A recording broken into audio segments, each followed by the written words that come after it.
Hello and welcome to Entertainment Weekly's What to Watch, the show where EW staff help you solve your viewing dilemmas. I'm your host, Gerrad Hall, and joining me in what passes for our water cooler these days, executive editor Sarah Rodman and critics Kristen Baldwin and Darren Franich. Welcome. So nice to see all of you again.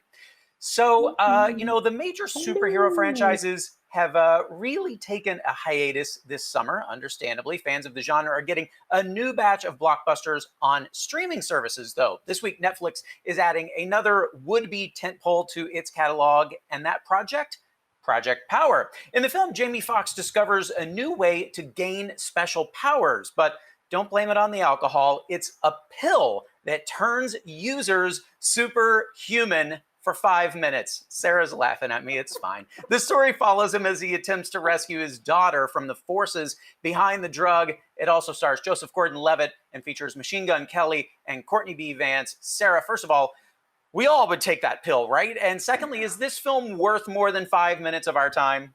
But here's the thing, would you? Because the catch in the movie is 1 in 5 people who take it die. They don't get a special power, they just explode. So it's like a very sort of Russian roulette situation where you either get powers for 5 minutes or you die. I feel like 5 minutes of a power that you do not know what it is going to be is not a risk that I'm going to take. Also, it's very expensive. The drug is very expensive in the movie. So for me, cost prohibitive. For you, your mileage may vary. But also, you don't know what your power is going to be before you take it either. So it could be something light. So the powers vary by person. Right, it's animal kingdom. It's all based on. It's your recessive gene. So whatever your primordial ooze thing that's still in you, one person is a chameleon, so you can't see him, and one person's bulletproof, and one person has this weird thing where they have a shrimp power where they can radiate big waves. It's very that would be me. This is always my concern growing up reading X-Men, because there's the X-Men that have the cool powers. And then there's Maggot, who just has 2 giant maggots that eat things. I was that's probably what I'd get. That's the Russian roulette of genetics. I feel like my power would be janitorial somehow. I'd be really good at cleaning stuff. And which is actually my superpower in real life now. So it would just be amplified. And I feel like that would not be great. I found the movie very entertaining. It's like a pulp thriller, crime, drama, the superhero aspect of it. You really only get the powers for 5 minutes. It's not really a superhero movie in that regard, but it's really entertaining. Jamie Foxx is great in it, our current cover boy on Entertainment Weekly.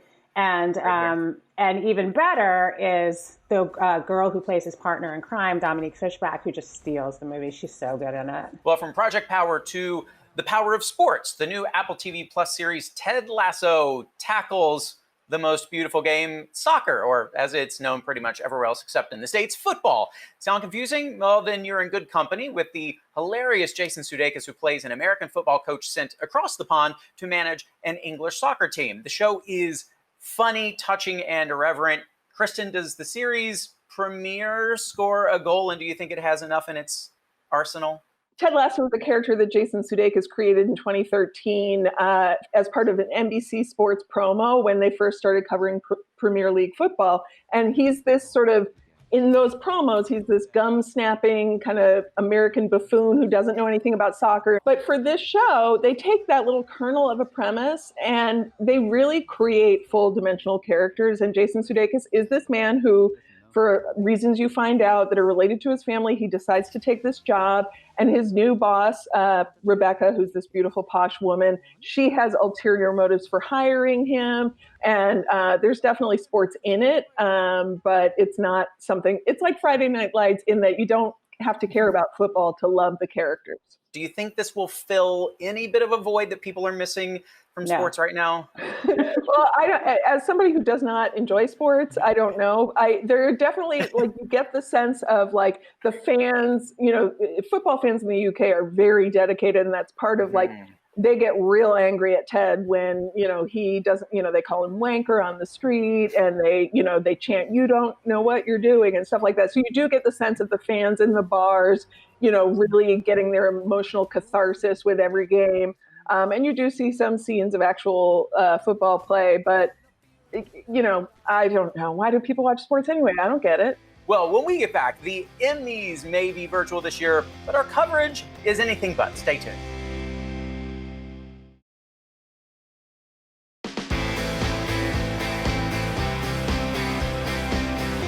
The Emmys are a month away, and while it may look a bit different this September, we're still excited to see which of our favorite TV shows, movies, and limited series will be taking home the gold this year. Nominations were announced a few weeks ago with some notable surprises and snubs. First, I want to start with you guys. Which nominations surprised all of you? Darren, you want to kick that off? Well, Gerrad, we've all watched a lot of television over the years. We've seen a lot of good television come and go. The best drama category, I don't even need to list the litany of great shows that have waltzed through as nominees, as winners. I wasn't expecting a show about a dude in a helmet who looks a lot like another dude in a helmet from a movie that's 40 years old to get a best drama nomination. Fair. I think that perhaps any grown-ups who think The Mandalorian deserves its best drama nomination should turn in their ability to make any qualitative assessment whatsoever. But in fairness, the whole drama category is very suspicious because Ray Seahorn from Better Call Saul did not get a nomination. So I feel like drama in general left me a little unhappy, but good stuff in limited series and in comedy. Kristen, I know you have mentioned here on the show before your disdain about Ray and Bob Odenkirk not being nominated. Are there any other snubs near the top of your list, or ones that you were super excited to see? Well, I was very happy to see, we all knew Watchmen would get a lot of awards, but I was really happy to see Jean Smart get an award in supporting for playing Laurie Blake, because she's so great in that. And it seemed like in a show stuffed with so many amazing performances that she might not, she might get overlooked. So I was really thrilled to see her because she's a national treasure, as we say, and she's super funny in that. And just the more Jean Smart we can have on our TVs, the better. Yes. Agree fully. Sarah, how about you? I was super excited in a positive way that Black Lady Sketch Show got nominated for Variety Sketch Show. That was a series on HBO, which had this amazing cast of Black women co-created by Robin Thede and Issa Rae, and just really funny. And as Chris and I have talked about before, you do not need to be a Black lady. You do not need to be sketchy to enjoy this show. It is so good. So I was really excited to see them recognized. What do you think it will be like without a red carpet this year? Do you think we'll get some like Britney Spears-esque Instagram living room runways? I sure hope so. That's my least favorite part of those shows. I'm just not a fashion person, as you all know, since you've seen me in person before. And I like the idea of the potential for people being wacky in their houses and like coming in their pajamas and dressing up crazy, people in Mandalorian helmets. Like anything is possible.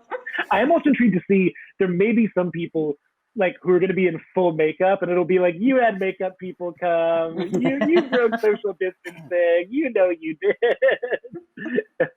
I just feel bad for all the first time nominees that they don't get to go and really go to the fabulous ceremony and really just bask in their accomplishment. It's still a very big accomplishment, but it's just not the same as going to really experience the whole thing.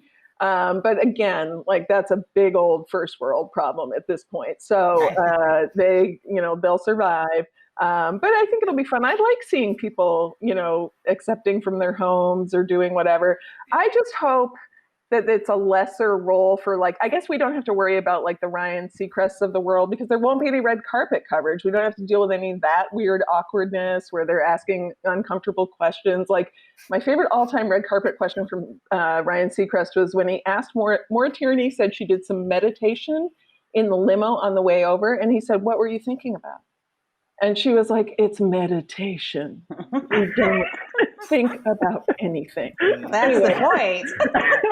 You can think about anything and nothing at all. Yeah, so exactly. that's the beauty of it. Yeah. So I will miss those moments, but I will also be happy that there are not those moments. maybe just have a nice like half-hour to 45-minute long feed of Ryan Seacrest just going around his house asking questions to inanimate objects. Well, Gerrad, I think you should do that. Gerrad, you love a red carpet. I feel like you should figure out a way to like do it in your house. I can figure something out in here. You could do it like this, a virtual red carpet where you just virtual red carpet.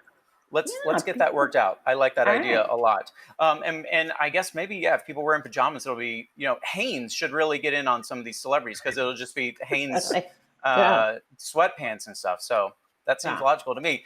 Well, you guys, that is our show. We have one category to present. The winner of Best Host Outro Delivery is me. Oh my God, you guys, Gerrad Hall. I'd like to thank the EW Academy, my guests, Sarah Rodman, Darren Franich, and Kristen Baldwin.